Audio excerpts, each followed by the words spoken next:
Will the real president-elect please stand up?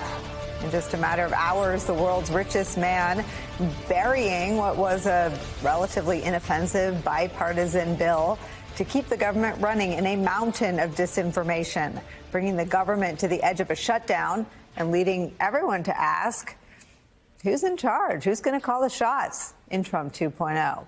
A plan to fund the government filled with vital things like disaster aid and other items, things that have passed time and time again in Congress. A bill that was negotiated by Speaker Mike Johnson and the Democrats met its match in Elon Musk. Here's what happened, according to NBC's reporting. Quote, Musk posted to X about the funding bill more than 100 times over the course of the day. He repeatedly called the bill criminal and asked his followers to call their representatives. But he also posted memes, including one of him taking a sword to the bill and another referring to the Kill Bill films from director Quentin Tarantino. There were memes and primary threats and some outright flagrant disinformation. This from Politico, quote, Musk didn't seem to think a government shutdown would have significant consequences for the country. He responded yes to a post that read, just close down the government until January 20th. Defund everything. We will be fine for 33 days. The billionaire falsely claimed that members of Congress would get a 40% pay raise as part of the package, something both Musk and the X account for his so-called Department of Government Efficiency got wrong. Musk reposted a claim that the bill would provide $3 billion for a new NFL stadium in Washington. This is not true. The bill transfers control of the site of the existing RFK Stadium to the D.C. local government for redevelopment, which could potentially include a stadium. But the facts did not matter at this point to the House Republicans. When Elon Musk says jump, they asked how high. It was hours into the Musk-led rebellion against the bill when the man who is supposedly now leader of the Republican Party, that would be Donald Trump, finally weighed in. He issued a statement saying he now opposes Speaker Mike Johnson's plan. On that, the Times reports this, quote, on Thursday morning, Trump sought to reclaim control of the political debate for himself, issuing a threat of sorts to Johnson that he must not give in to Democrats as he tries to find a way to keep the government operating without incurring the wrath of Musk. Today, Republicans went back to the drawing board, and in just the last hour, a member announced that they have an agreement on keeping the government up and running, but it remains to be seen if their master, Elon Musk, will approve of this one. And all this chaos, all the memes and primary threats and mean tweets bullying lawmakers into submission could very well be instructive, could very well be our first preview of what the next 4 years will be like. Here's former Republican Congressman Adam Kinzinger. Look, President Musk this morning made it clear with all his vast government experience, which is basically he became rich on the federal government, that he doesn't want Republicans to pass this. And seemingly Vice President Trump kind of backed him up then at that point. And what it says about the politics is this is going to be a messy 4 years. It's where we start today with some of our favorite reporters and friends. NBC News correspondent Vaughn Hilliard is back for us. He's still in West Palm Beach. Also joining us, publisher of The Bulwark, host of the Focus Group podcast, political strategist Sarah Longwell is here. And joining me at the table, former congressman from Florida, MSNBC political analyst David Jolly's here.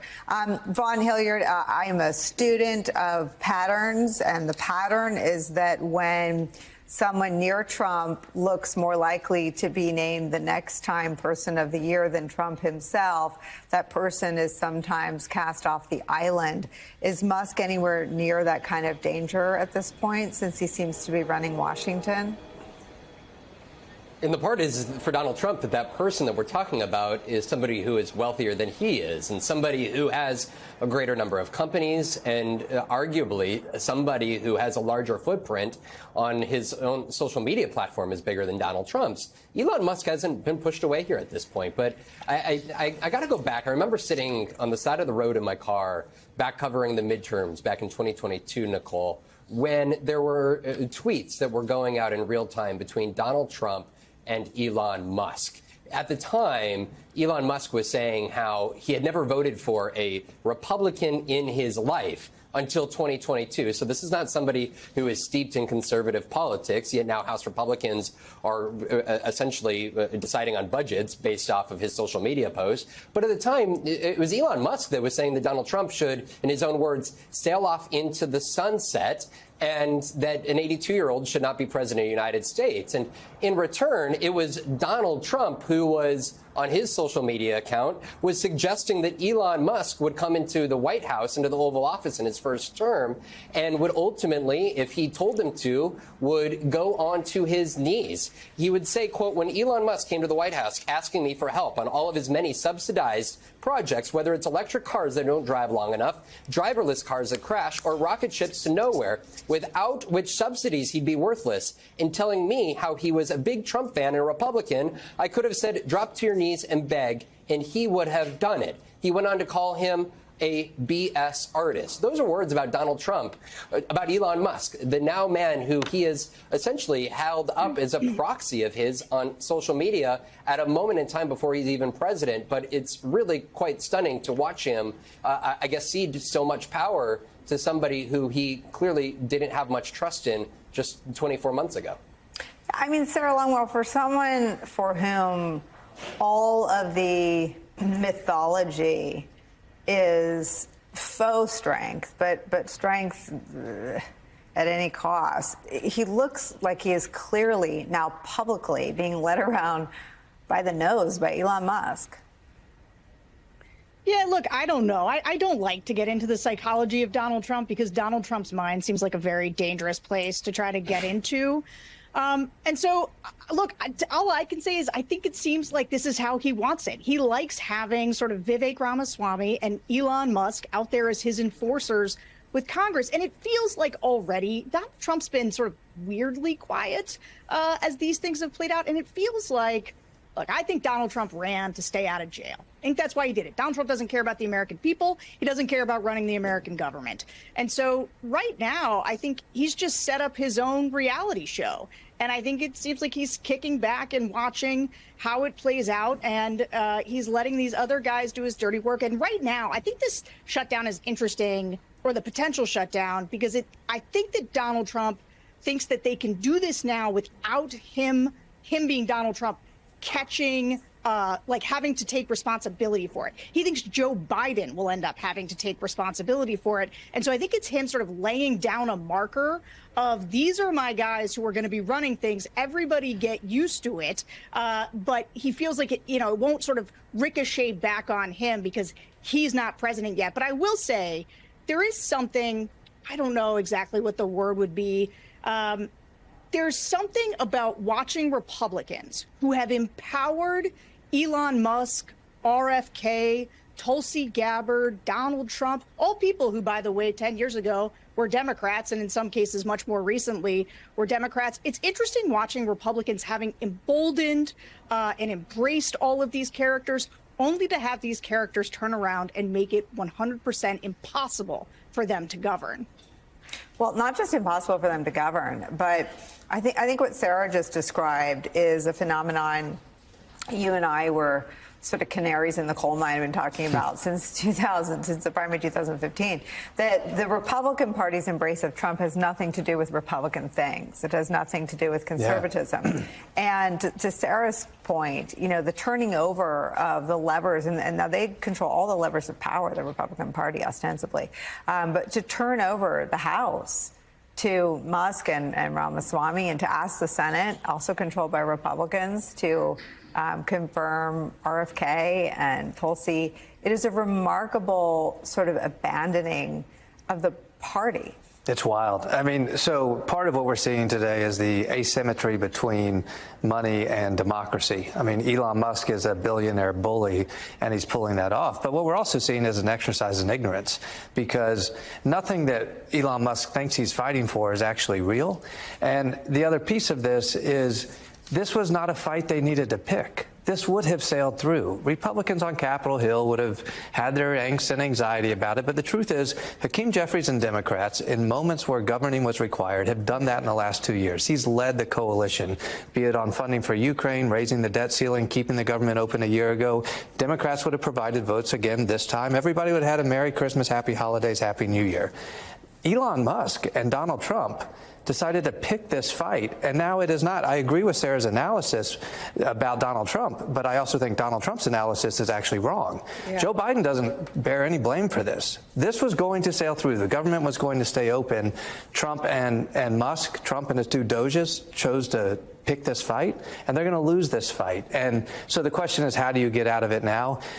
The biggest chess move of all starts with Hakeem Jeffries, because does he deliver his caucus? Does he deliver a single vote for this? If he doesn't, there's no way out of this for Republicans, and Joe Biden's not going to get blamed for it. Donald Trump and Elon Musk will. Let's do a little bit of news here before the top of the hour. Tulsi Gabbard, who, of course, is President-elect Donald Trump's pick to lead America's intelligence agencies, was back on Capitol Hill yesterday for her last round of meetings with senators until the new year.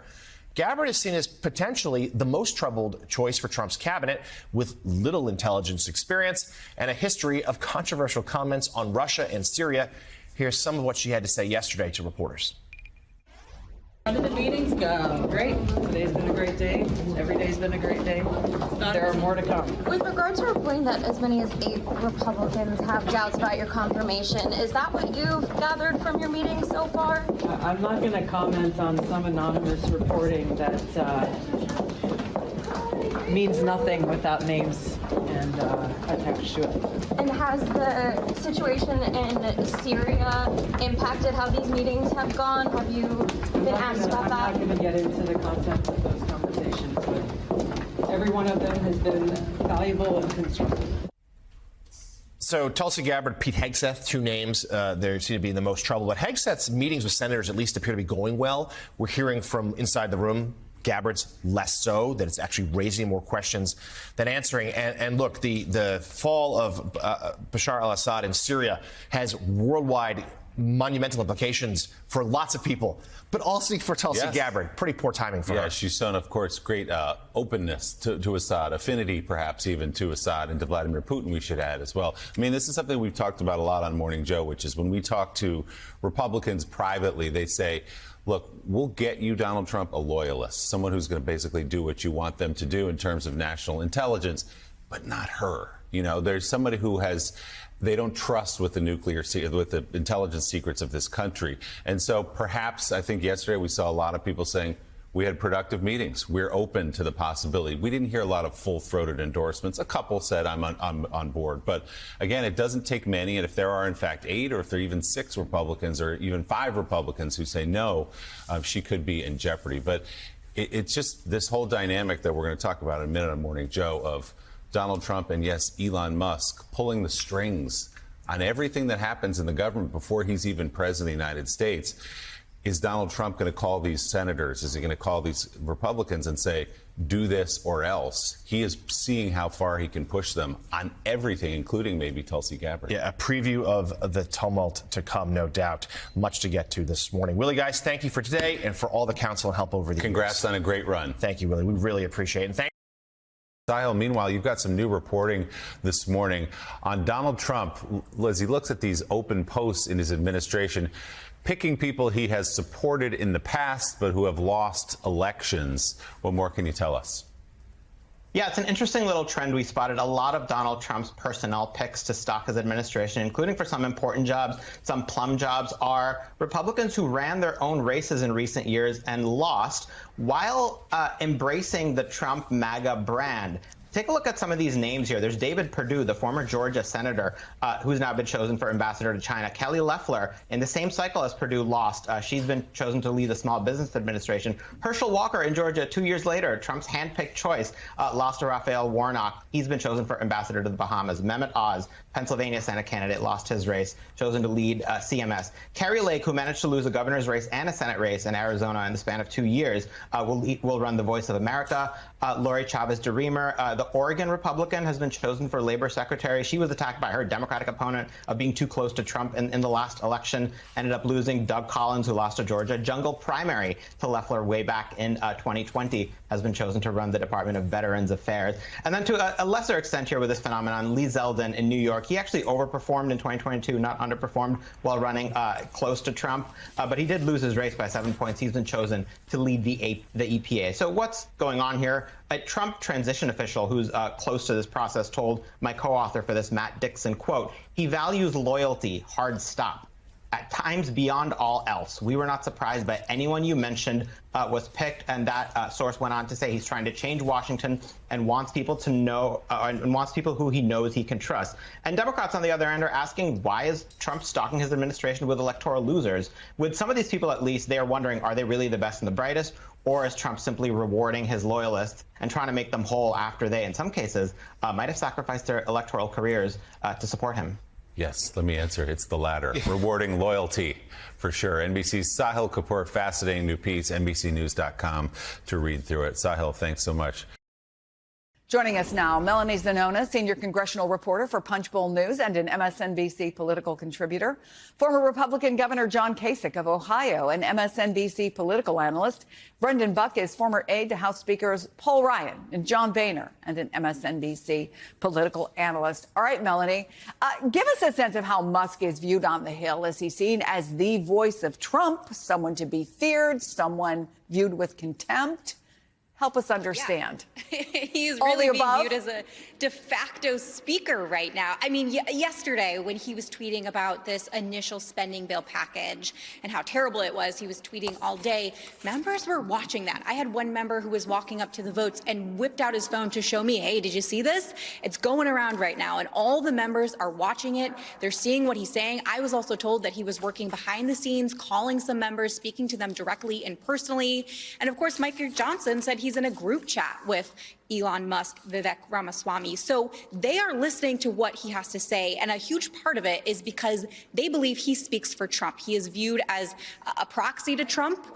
He's a very powerful voice in Republican politics right now. He spent hundreds of millions of dollars in the last election. So when he says something like these members deserve to be primaried or ousted if they vote for this bill, they're believing him. Now, I will say there was obviously a lot of efforts to cozy up to Trump, especially with this Doge effort. You saw members lining up to be part of the new caucus and part of this new government funding cutting effort that they're trying to enact on Capitol Hill. But over the last 24 hours, we are starting to hear some frustration. Some members, at least a little bit privately behind the scenes, are starting to sour on the role he is having because he doesn't understand quite how government works. He is trying to insert himself in the 11th hour here, blew up all their plans. We are now a day away from a government shutdown with no path forward. And so, there is some frustration, but this is of their own making. They elevated Musk, particularly Speaker Johnson, and now he is going to have to clean up the mess. And at this point, it's just really unclear how they're going to get there. Well, Governor, he may not know how the House works, but you certainly do, having served in it. So you've got Elon Musk, again, who is not elected to anything. He is apparently on the calls. He is making some calls. Do you blame some of your former colleagues for being frustrated? Well, look, first of all, I was chairman of the Budget Committee, too, and was there when we balanced the budget for the first time since we walked on the moon and haven't done it since. Yeah, that Chris, seems a little anachronistic, yeah.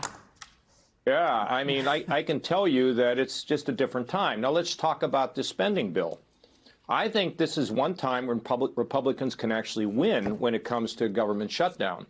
See, in other words, what they could do is they could pass a bill that doesn't have all these additions to it. They just continue spending as it currently is without adding anything and send it over to the Senate.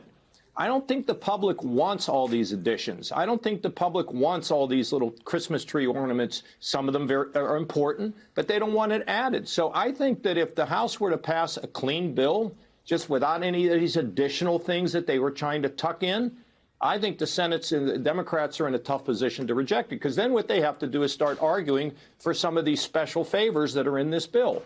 And so I think this is one time when actually the Republicans can win. And with Musk, he's saying, let's not do that. Now, I would also say that trying to do what you want to do with the federal government, the federal spending, everything's so entwined, you have to know what you're doing. But for now, I think they have a winning message, and we'll see where it goes. This is what I would predict is going to happen, but we'll have to see. Democrats may say they don't want it. If I were a Republican, I'd say, okay, where do you want to spend this money? And then I would say, our debt's too high. And that's another good thing that's happening now is people are beginning to say, I don't like the deficits and I don't like the debt. I do not think they're going to attach a raise in the debt ceiling on this, and that is something the Democrats will object to and can make some hay on. But I think a clean bill, I think they can get that done. I don't know, Brendan. What do you think? Is shutting down the government ever a winning move? And the other question I have, just very realistically, from what the governor says is, yeah, maybe people don't want a lot of this stuff. I don't know during the holidays, as busy as people are, if they're like reading a detailed analysis of a 1,500-page bill either. I don't know. Tell us what you think. Yeah, but it plays into the perception that there's a lot of special interest things that people want. Whoever wanted those things were members of Congress who at some point went to the speaker or went to the leaders and said, hey, this is important to me. Please include this. But to get to what the governor is saying. And who, by the way, we should say that's bipartisan. It's not like it's only one party that's going. Exactly. So let's get back to why we ended up in this situation in the first place. They couldn't do in the first place what the governor is talking about. Mike Johnson probably would have loved to just do a simple 3-month funding bill, a short-term CR. But he has so many of his members who will never vote for things like that he was forced to go to Hakeem Jeffries and say, what do you need to get Democrats to vote for it? Because I need you to bail me out once again. And this shows once again, Republicans are making these problems for themselves. This should not be hard. This should not be hard. When the governor was in the House, passing a 3-month CR would probably not have been even anybody blinked at. And yet he had to go and give a bunch of stuff away. And he had to give away so much stuff that he created this massive, what we call Christmas tree, that everybody finds objectionable, and it all collapsed on itself. If they could just pull themselves together, I think they could even add a debt limit, and the Senate would eat that. Democrats would eat that. They just can't do it all on themselves. And until that fundamental problem changes, they're going to keep having to go to Democrats, even next Congress, when they control, theoretically, all of government. So are you discounting, though, the power of, the influence of, and some would say the troublemaking of Elon Musk, Brendan, because this funding bill is something Republican leadership spent a lot of time negotiating. Trump spent almost no time rejecting. And Elon Musk tweets and, a billion people read it. You understand more than most about outside influences. But does Musk's power, do you think, come from Trump's longstanding admiration for people with great fame and success? Does he assume that if he built a great business, he can build a great government? How did we get here? Yeah, I mean, two things. Very difficult situation for leaders to have somebody with that much of a megaphone able to pop up. Donald Trump, when he was president, was always no one has ever had this megaphone. We should say no one has ever had a megaphone this big. Absolutely. And that is a huge problem that it's going to probably continue to be a problem. I do think this bill was in pretty big trouble before Elon Musk figured out that there were problems with it. There were a lot of members with a lot of angst, and he certainly pushed it over the top. The one thing I'm curious about, though, is maybe he was speaking for Donald Trump, but maybe he wasn't. And either way, I don't think Donald Trump wants to have the perception that Elon Musk has more juice, more power over these members than he does. Because it feels very much like yesterday, at least the narrative is that Elon Musk was the one calling the shots, and Donald Trump ran to get to the front of the parade on that. That happens a few more times. I imagine Donald Trump is going to have to figure out some way to assert himself in this situation, and we'll have to see how that goes, too. Yeah, because, Melanie, because as I said, Elon Musk's online reach is vast. I think his first post that some people say started this chaos early on Wednesday morning now has, I think, nearly 40 million views. His posts are seen by twice as many users as President-elect Trump's. But with that reach, a number of his posts about the funding bill have been misleading or outright false. It says there is no 40% pay raise. Max, it's, I think, close to 4% that they're asking for. There is no funding for a new NFL stadium in Washington. It's a transfer. I mean, but is it even possible for Congress to combat misinformation from someone with so much reach? Yeah, I think it's really difficult once the toothpaste is out of the tube to put it back in. And there was a lot of misinformation that you pointed out about the bill, but I don't think it frankly mattered. I think there were a lot of issues with just the idea of this bloated spending bill that had congressional pay raises, no matter what it was going to be. That's a hugely sort of toxic third rail in politics. There's a number of other issues. And, you know, once Musk came out swinging and whipping people into a frenzy, I just think it was really, really going to be difficult for Johnson to sort of put everyone back into a calm place and to be able to pass that. That being said, I had talked to some sources who said they think they could have put this bill on the floor ultimately last night and actually passed it. Obviously, it would have been with the support of a lot of Democrats, probably nearly all Democrats. But the reason why Johnson didn't do that is because he is thinking about his own speakership right now. He was getting threats from members. I was talking to a number of lawmakers yesterday who said they were no longer going to support him for speaker if he followed through with this. And so I think that was a major calculation here in his decision to yank this at the very last minute. He still could face problems in January. We're hearing people like Marjorie Taylor Greene, who had up until this point been in his corner saying she was going to vote for him, now floating the idea of Elon Musk for speaker. That is just never going to happen, but it does show how members are starting to sour on Johnson. So he's got a lot of different factors at play here. He needs to keep Trump and Elon in his corner if he wants to keep that speaker's gavel, and that's why you're seeing him try to kowtow to some of these demands. Yeah, Governor, I mean, can we just say, I just want to touch on something Melanie just said. You do not have to be a member of Congress to be Speaker. But I'm not suggesting that Elon Musk will be Speaker of the House, but go ahead. I'm for you. No, I'm for you for Speaker. Here's the thing, Chris. Look, Ross Perot is the guy that first got people paying attention to the debt. And then we won the majority in '94, and this was alive. This issue was alive. Look, we have a $36 trillion national debt. The interest on the debt is more than we spend on the Pentagon. There's no reason to pass a bill with all this other stuff, and there are giveaways to the farm community. They do have to do something with the, providing aid to people who have been affected by these storms. But look, going forward, it's not going to be easy for Musk or Trump because they don't want to touch Social Security. They don't want to touch Medicare. They don't want to touch any of the entitlements. There's not enough to squeeze out if you leave everything off the table. But right now, I think they got a winning hand. And come January and February with small majorities, it's going to be extremely, extremely tough. But thank goodness that somebody's beginning to speak up for our children and grandchildren about what could be a cataclysmic ultimate event if the federal government just resorts to printing more money and more money. You think we had inflation before? Hold on to your seatbelt. So I'm going to disagree with some of their stuff down the road, but right now, strip the bill, just pass it, and then move on. Joining us now, executive producer of videos and documentaries at the Free Press, Yana Kozlowski. I'm sorry that I messed up your name there in the beginning. It's such a personal story, and I think it's an important one to share because polio seems so distant to anybody living today or anybody that wasn't alive in the 50s. But for your family, it was a very scary and real thing. Bring us back to what you've learned about that time. Yeah, I mean, this is a story that I've been told my entire life. It was a family tragedy that affected my grandparents, my mother, the way that they saw the world. And writing this article, I was able to speak with my cousin, Marcia Rosenthal, who's 90 years old now. She was 11 when her cousins, my uncles, passed away.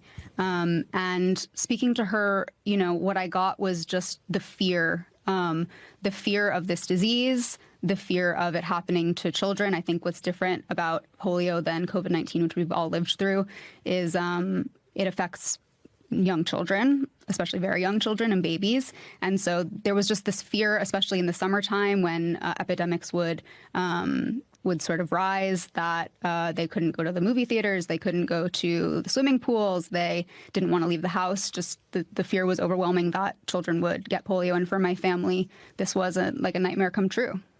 And what was it like, according to the stories you were told, when the polio vaccine was finally rolled out? Yeah, I think one of the most striking moments from my interview with my cousin was when she was 11 years old. She decided she didn't want to have children when my uncles died. She didn't want to live with the fear anymore. And the polio vaccine came out a year after she got married. She had 3 daughters. She now has grandchildren, great-grandchildren. And she just said this was a miracle. It's amazing that we've been able to all live in a time where this doesn't have to be a fear anymore, and that's down to the vaccine. Why do you think that people are so skeptical of it now? You heard RFK Jr. saying that it contributed to the rise in soft tissue cancers. Mm-hmm. Yeah, that was a specific case that he was talking about, a contamination of the vaccine that happened 60 years ago and hasn't been proven to have affected cancer rates. But I think that people have a lot of distrust in the medical establishment. I think that RFK's message is a compelling one that, everybody wants to protect their health. Our healthcare system is flawed. People aren't as healthy in this country as they should be, given that we're the richest country in the world. But unfortunately, the questions that he's asking sometimes are, questions that have already been answered. We already know this is a safe and effective vaccine. And continuing to question it is just casting doubt, and it can cause problems when people are using that to make decisions about their health. If you were talking to the senators who are going to be interviewing him for HHS secretary, what would you suggest they ask? I think he's come out and said that he supports the polio vaccine. I would ask them to question him about why he's made these statements in the past that cast doubt not only about the safety but about the efficacy, that this wasn't really the reason that that polio was eradicated, which I don't think there's much evidence for. So I would just say to definitely question him about his support and also who he's planning on putting into key positions in HHS, because I think that that'll be key for him having good counsel if he does get the role.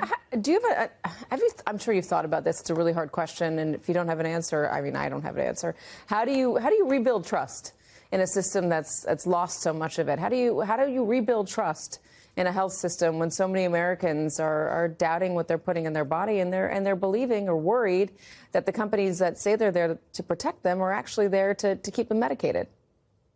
Yeah, I mean, I think this is the question that needs to be answered. It's a really, really difficult one, but I think just honesty and transparency. The information is out there about how the FDA does its testing for new vaccines. I think just trying to get the message out to a variety of people from different walks of life. It seems like we're all getting our news from different places these days, but really focusing on allowing questions when questions are worth asking, which I think it's important for us all to advocate for ourselves in the medical establishment. And then when the answer is out there, making sure that people hear it. Yeah, allowing questions, that is key. Yana Kozlowski, thank you so much for joining us. I appreciate it, and telling this very personal story to your family, your mom's cousin, and the experiences that she went through. Thank you.